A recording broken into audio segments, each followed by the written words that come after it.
அனைவருக்கும் வணக்கம். இன்னைக்கு நம்ம பார்க்கறது சைனஸ் இல்லை சித்தாவில் பீனிச நோயின்னு சொல்லுவாங்க. இந்த சைனஸ் நோயினால் மக்கள் நிறைய பேர் ரொம்ப பாதிக்கப்படுறாங்க, ரொம்ப சிரமப்பட்டுட்டு இருக்கிறாங்க. இதுக்கு என்ன மாதிரியான மருத்துவத்தை மேற்கொள்ள வேண்டும்னு தெரியாமல் மிகவும் கஷ்டப்பட்டுட்டு இருக்கிறாங்க. அவங்களுக்கு இந்த பதிவு மிகவும் பயனுள்ளதாக இருக்கும்.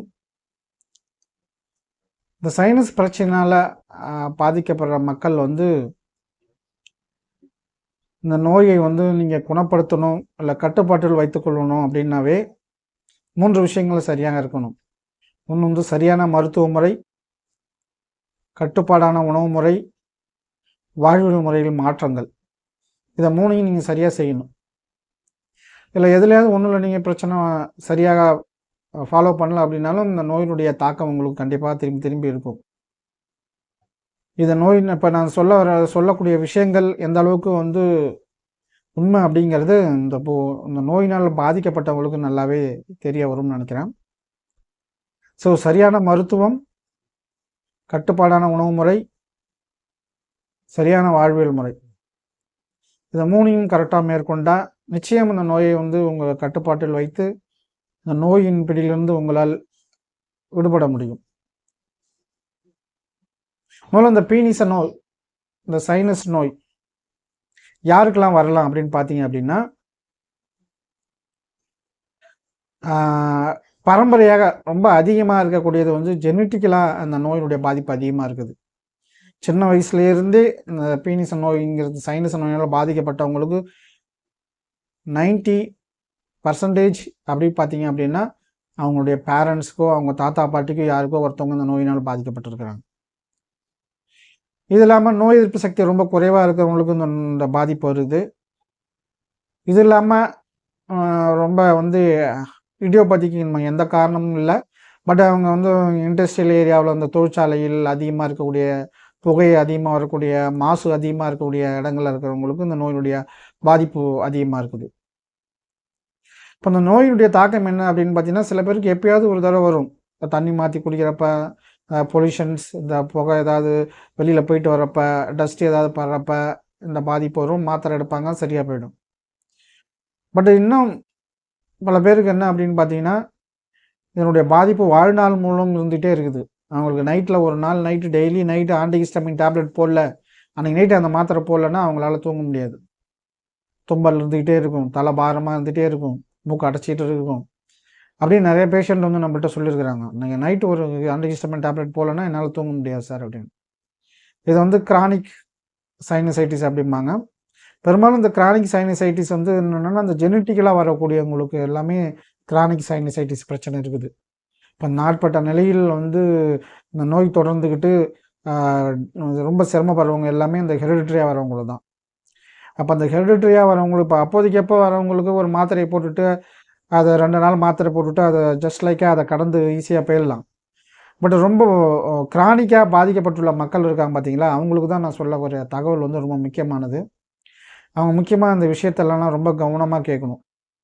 என்ன அப்படின்னு பார்த்தீங்கன்னா, இந்த நோயை உங்களை கட்டுப்பாட்டில் வைத்து கொள்ள வேண்டுமானாலும், நோயை உங்களுக்கு குணப்படுத்த வேண்டுமானாலும் என்ன அப்படின்னு பார்த்தீங்கன்னா, கரெக்டாக ஒரு கரெக்டான சித்த மருத்துவத்தை மேற்கொள்ள வேண்டும். உணவு முறைகள், கட்டுப்பாடான உணவு முறைகளை மேற்கொள்ள வேண்டும். வாழ்வியல் முறைகளை, சரியான வாழ்வியல் முறைகளை மேற்கொள்ள வேண்டும். இந்த 3ம் சரியாக ஈவனாக இருக்கிறப்ப தான் என்ன அப்படின்னா இந்த நோயின் தாக்கத்திலேருந்து உங்களால் விடுபட முடியும்.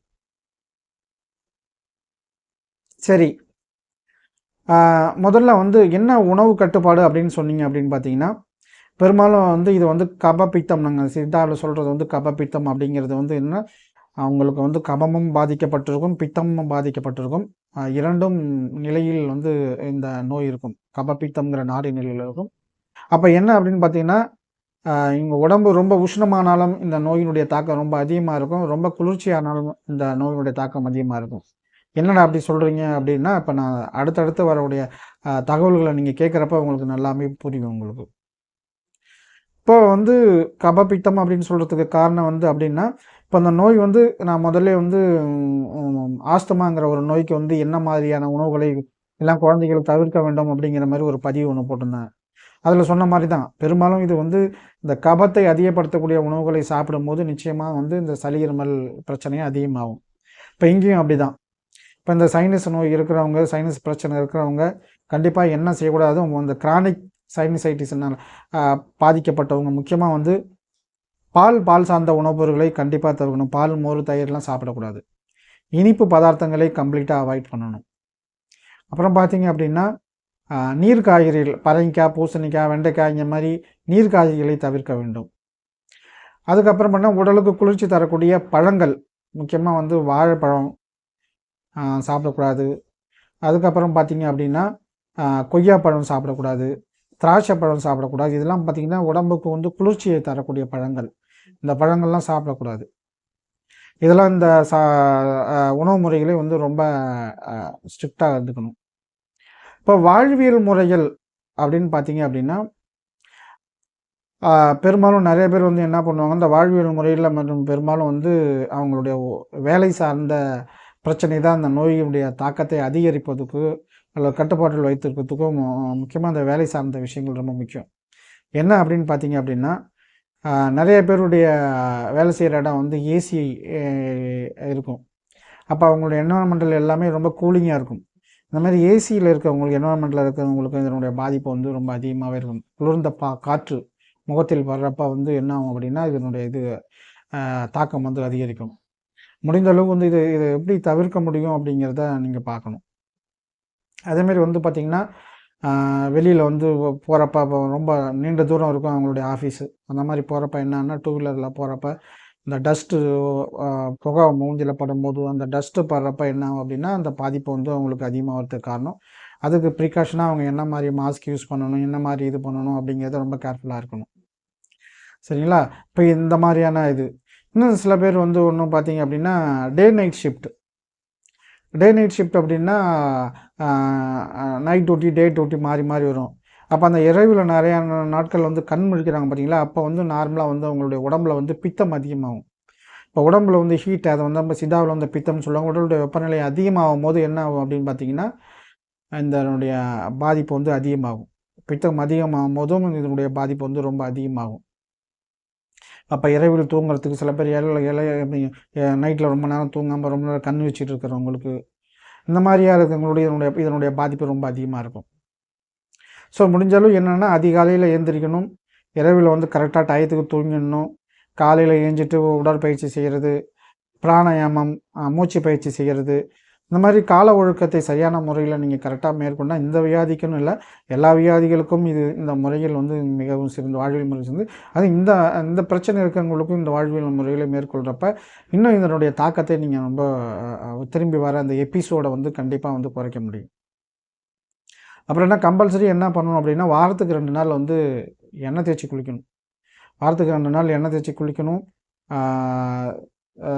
பெண்களுக்கு வந்து செவ்வாய், வெள்ளி, புதன், சனி வந்து ஆண்களுக்கு. இப்போ என்ன மாதிரி தைலம் அப்படின்னு பார்த்தீங்கன்னா இப்போ சுக்கு தைலம், நொச்சி தைலம், பீனிச தைலம், அந்த மாதிரி நிறையா வந்து தைலங்கள் இருக்குது. அது வந்து தேயிக்கு வாத தேகி, பித்த தேகி, கப தேகி அவங்களுடைய உடல் வாகுக்கு தகுந்த மாதிரி மருத்துவரின் ஆலோசனையின் பேரில் வந்து அந்த எண்ணெய் தேய்த்து குளிக்கிறது.